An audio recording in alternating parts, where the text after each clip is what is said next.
Why is hearsay evidence excluded in criminal trials? Imagine hearing a story about something that happened, but the person who told it isn't there to answer questions.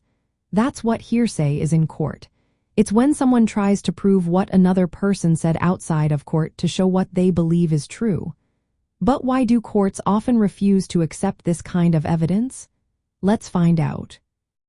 Hearsay is excluded mainly because it's seen as unreliable.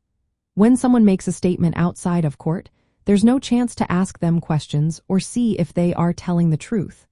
Without cross-examination, it's hard to tell if what they said is accurate or just a rumor.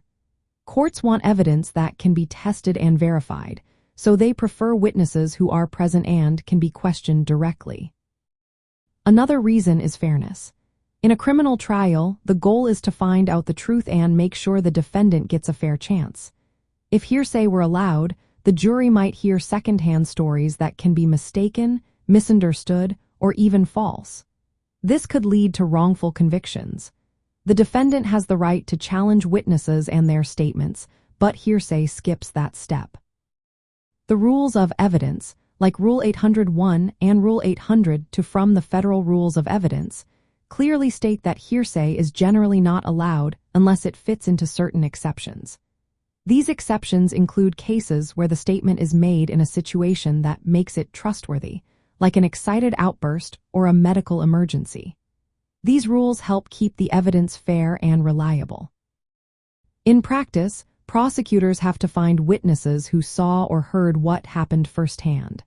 They can't just rely on secondhand stories. For defense attorneys, this rule is a way to keep the case fair by preventing the jury from hearing unreliable information that can't be challenged. So, in simple words, hearsay evidence is excluded because it's not trustworthy enough to decide guilt or innocence. It's about protecting the rights of the accused and making sure only solid, testable evidence is used in court.